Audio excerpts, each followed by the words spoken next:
नमस्कार।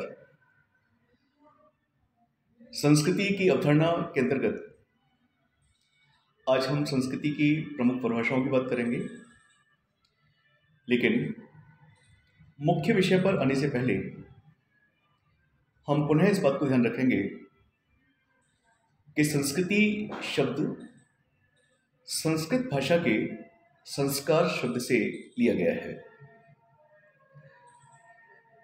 मानव जीवन में संस्कारों का विशेष महत्व है। एक हिंदू के लिए 16 संस्कारों की व्यवस्था है और यह अपेक्षा की जाती है कि प्रत्येक हिंदू को अपने जीवन में इन 16 संस्कारों को आवश्यक रूप से करना चाहिए। संस्कार मानव जीवन की मलिनता को दूर करते हैं। संस्कार मानव जीवन को शुद्धता प्रदान करते हैं, अर्थात मानव जीवन का शुद्धिकरण करते हैं। और जो काम संस्कारों के द्वारा किया जाता है, जो अच्छाइयाँ संस्कारों के साथ जुड़ी हुई हैं, वे अच्छाइयाँ संस्कृति के साथ भी जुड़ी हुई हैं। तो पहली चीज़ जो हमें संस्कृति के बारे में ध्यान रखनी है वो ये कि संस्कृति का संबंध संस्कारों से है। मानव जीवन को शुद्ध करने में, सुंदर बनाने में, अच्छा बनाने में, जीवन की मलिनता को दूर करने में जो भूमिका संस्कारों की होती है, वही भूमिका संस्कृति की भी होती है।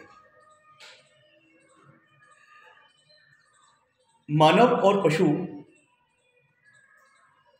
की जो मूलभूत क्रियाएं हैं लगभग एक जैसी हैं, परंतु इसके बावजूद भी मानव पशुओं से श्रेष्ठ है, पशुओं से बेहतर है। और इसका मुख्य कारण है कि मानव के पास उसकी संस्कृति है। संस्कृति ने मानव को पशुओं से श्रेष्ठ सिद्ध किया है। अगर मानव के पास संस्कृति नहीं होती तो पशु में और मानव में किसी भी प्रकार का कोई भेद नहीं रह जाता। तो जो भेद है, जो मानव की श्रेष्ठता है, उसके पीछे संस्कृति का बहुत बड़ा योगदान है। प्रोफेसर लेस्ली व्हाइट ने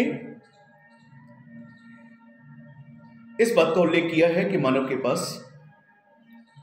5 ऐसी विशेषताएं हैं जो पशुओं के पास नहीं है, और इन विशेषताओं के कारण ही मानव संस्कृति का निर्माता बना। इनमें पहली विशेषता है सीधे खड़े होने की क्षमता।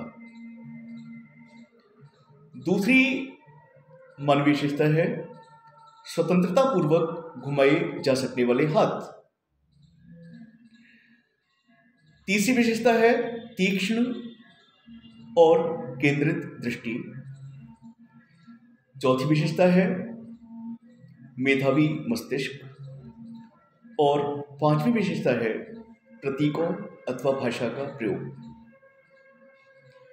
प्रोफेसर लेस्ली व्हाइट इस बात को स्वीकार करते हैं कि जो भी संस्कृति है या मानव ने स्वयं को अधिकाधिक सुख देने के लिए जिस संस्कृति का निर्माण किया है, उस संस्कृति के निर्माण में मानव की इन 5 उल्लेखनीय विशेषताओं का विशेष योगदान रहा है। संस्कृति का सकारात्मक अर्थ निकलता है। संस्कृति का संबंध सुंदरता से है, संस्कृति का संबंध परिष्करण से है, संस्कृति का संबंध शुद्धता से है, संस्कृति का संबंध अच्छाइयों से है, अच्छे गुणों से है। अब हम बात करेंगे संस्कृति की प्रमुख विशेषताओं के बाद में संस्कृति की प्रमुख परिभाषाओं के बारे में। संस्कृति के बारे में मानव शास्त्रियों ने, समाजशास्त्रियों ने साहित्यकारों ने अलग अलग तरीके से परिभाषाएं दी हैं और अपने दृष्टिकोण को परोसा है। हम कुछ महत्वपूर्ण परिभाषाओं पर प्रकाश डालते हैं आज। इनमें पहली परिभाषा है मजूमदार और मदान की।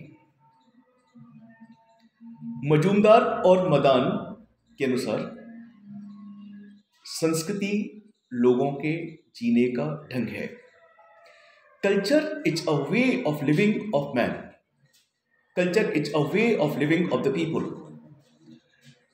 इसका सीधा सा तात्पर्य है कि लोग जिस प्रकार से जीते हैं, जिस प्रकार का उनका खान पान है, पहनावा है, उनकी मान्यताएं हैं, उनके धार्मिक मूल्य हैं, सामाजिक मूल्य हैं, पारिवारिक मूल्य हैं, ये सभी चीज़ें मानव की संस्कृति है।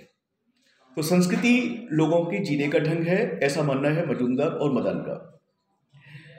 लेकिन यहाँ हम इस बात का उल्लेख करें कि केवल जीने का वही ढंग संस्कृति में शामिल किया जाना चाहिए जो ढंग अच्छाइयों से संबंधित है, जो मानव को अच्छाइयों से जोड़ता है, जो मानव को सामाजिकता से जोड़ता है, सामाजिक और सांस्कृतिक और पारिवारिक मूल्यों से जोड़ता है। तो मजूमदार और मदान की परिभाषा जो काफ़ी छोटी है, क्योंकि इसके शब्द बहुत कम हैं, आपने केवल परिभाषा में जो शब्द प्रयोग किए हैं वो है संस्कृति लोगों के जीने का ढंग है। ये परिभाषा बहुत छोटी है, लेकिन ये परिभाषा बहुत व्यापक है, इसमें बहुत गहराई है। मानव के जीने के ढंग को आपने संस्कृति कह करके पुकारा है, लेकिन जीने के ढंग अच्छे भी होते हैं, जीने के ढंग खराब भी होते हैं। हम में से ही कुछ लोग सामाजिक, सांस्कृतिक, आर्थिक, राजनीतिक मूल्यों में विश्वास रखते हैं, अटूट विश्वास रखते हैं, और उन मूल्यों को सुदृढ़ बनाने के लिए हम आगे बढ़ते हैं और अच्छे अच्छे कार्य करते हैं। इसके विपरीत हम में से ही कुछ लोग ऐसे हैं जो समाज विरोधी होते हैं, समाज का विरोध करते हैं, समाज में हिंसा फैलाते हैं, अपराध करते हैं। तो समाज में दोनों ही प्रकार के लोग पाए जाते हैं। समाज में दोनों प्रकार के लोग पाए जाते हैं। कुछ लोग अच्छाइयों की ओर आगे बढ़ते हैं, अच्छाइयों के लिए जीते हैं, और कुछ लोग बुराइयों के लिए, बुराइयों को बढ़ावा देने के लिए समाज में जीते हैं। लेकिन संस्कृति में केवल जीने के वे तरीके सम्मिलित हैं जो व्यक्ति को, मानव को अच्छाइयों से, सुंदरता से, परिष्करण से, शुद्धता से जोड़ते हैं।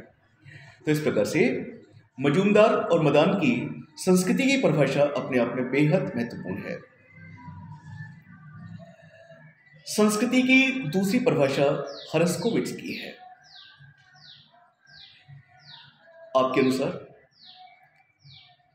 पर्यावरण का मानव निर्मित भाग संस्कृति कहलाता है।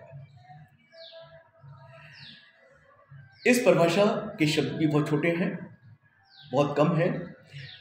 ये परिभाषा भी बहुत व्यापक है, इसमें बहुत गहराई है, और निश्चित रूप से इस परिभाषा का प्रत्येक शब्द विचारणीय है। पर्यावरण का मानव निर्मित भाग संस्कृति है। सबसे पहले हमें जानना चाहिए पर्यावरण होता क्या है। हमारे आसपास जो कुछ भी है, जो हमको घेरे हुए है, वो हमारा पर्यावरण है। इस पर्यावरण को हम दो भागों में वर्गीकृत कर सकते हैं। पर्यावरण का एक भाग वह है जो प्रकृति द्वारा प्रदत्त है, जिसके निर्माण में मानव का किसी भी प्रकार का कोई भी योगदान नहीं है। पर्यावरण का एक भाग वो भी है जो मानव ने अपने विवेक से, अपनी बुद्धि से स्वयं को सुख पहुंचाने के लिए, स्वयं को अधिक से अधिक सुख सुविधा देने के लिए निर्मित किया है। अब प्रश्न उठता है कि पर्यावरण का कौन सा भाग संस्कृति है। संस्कृति में पर्यावरण के केवल उस भाग को हम सम्मिलित करेंगे जिसका निर्माण मानव ने किया है, जिसका निर्माण मानव ने स्वयं को सुख सुविधाएं पहुंचाने के लिए किया है और अपनी आवश्यकताओं की पूर्ति के लिए किया है। क्योंकि मानव विचारशील प्राणी है, उसके पास बुद्धि है, योग्यता है, सोचने समझने की क्षमता है, दूरदृष्टि है, और वह ये चाहता है कि वो अधिक से अधिक सुख स्वयं को प्रदान करे। तो इसके लिए निश्चित रूप से वह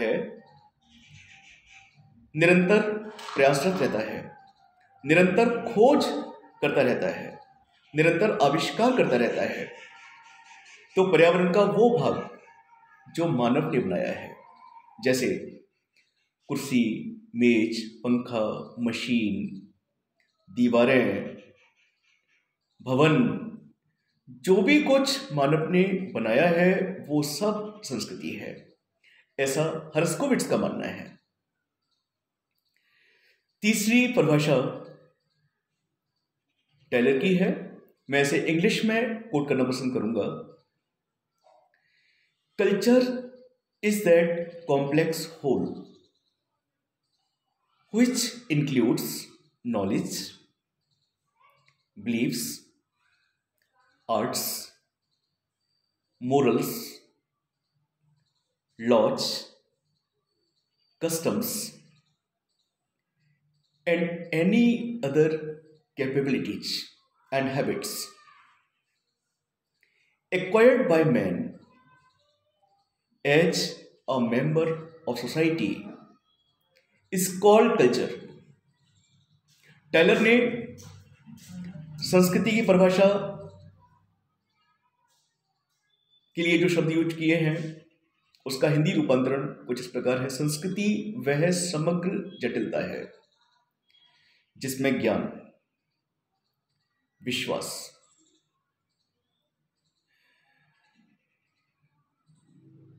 कानून, प्रथा, कलाएं, आचार और ऐसी ही अन्य आदतों और क्षमताओं का समावेश है जिनको मानव एक सामाजिक प्राणी के रूप में प्राप्त करता है। आपने अपनी परिभाषा में 8 शब्दों का प्रयोग किया है और इन 8 शब्द नहीं हैं, बल्कि ये 8 संस्कृति के तत्व हैं। ये 8 शब्द हैं: ज्ञान, विश्वास, कला, आचार, कानून, प्रथा, आदतें और क्षमताएं। मानव का समस्त प्रकार का ज्ञान संस्कृति है।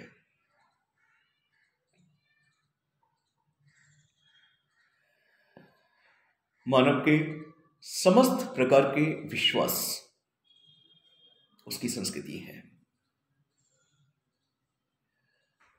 मानव द्वारा सीखी गई समस्त प्रकार की कलाएं संस्कृति है।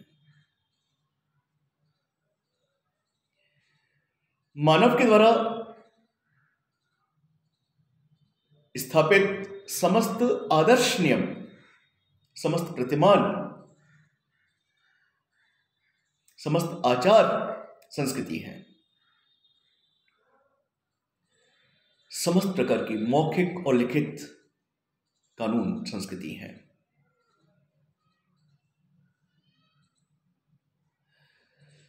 सभी प्रथाएं संस्कृति हैं।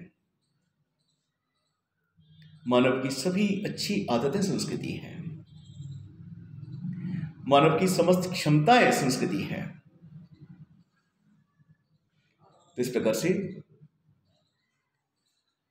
ईबी टाइलर की ये परिभाषा, जिसमें टाइलर ने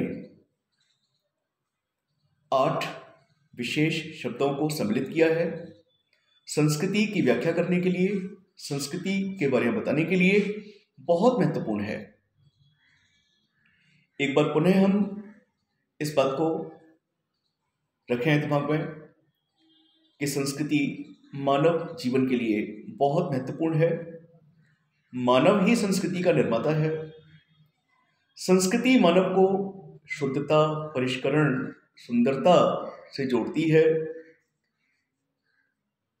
संस्कृति मानव जीवन की मलिनता, गंदगी को नष्ट करती है, समाप्त करती है, दूर करती है। और इसीलिए अपेक्षा की जाती है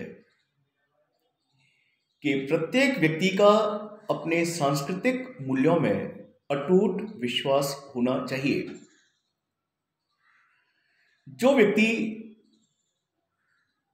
जितना अधिक सांस्कृतिक मूल्यों को आत्मसात करता है, ग्रहण करता है, संस्कृति को जीता है, उस व्यक्ति का जीवन उतना ही अधिक सफल होता है। तो इस प्रकार से सभी लोगों को सांस्कृतिक मूल्यों से जुड़कर कार्य करना चाहिए, क्योंकि व्यक्ति के सांस्कृतिक मूल्य ही व्यक्ति के अंदर सामाजिकता पैदा करते हैं, उसे समाज से जोड़ते हैं, सामाजिक मूल्यों से जोड़ते हैं और समाज के हित में कार्य करने के लिए प्रेरित करते हैं। धन्यवाद।